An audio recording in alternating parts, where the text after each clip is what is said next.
hello it's rocket Mushahary नोंसोरजों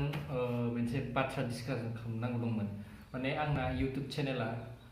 मनिटाइजेशना disable जाबाय माने इसोरनो माबाबो हरदों आं मेलबो हरदों खिन्थु जाला बुंना बुंदों आरो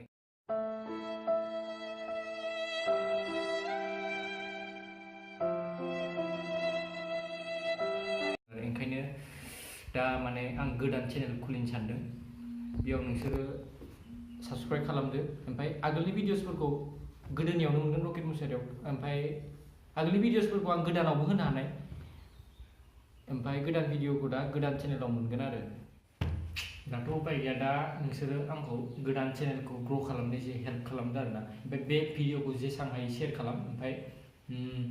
बे भिडिअखौ नोंसोरबो आपल'ड खालामनो हागोन गोदान चेनेलनि लिंकखौ होनानै दा खोथाया बेनोमोन आरो दा उपायथ' गैला बिसोरनोबो आं मेल सेल हरबाय दा जालांनो बुंबायबा गोदान चेनेल खुलिखानांसिगोन एसे बुजिदो आगोलनि बायदि सापर्ट खालामफिनबाय थादो पेमेन्टथ' मोनखायाखै खेबसेबो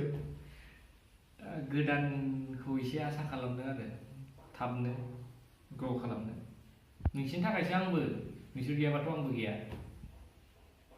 hope you all guys understand दा आंनि दा गोदान चेनेलखौ ग्र' खालामनायाव हेफाजाब खालामदो एसे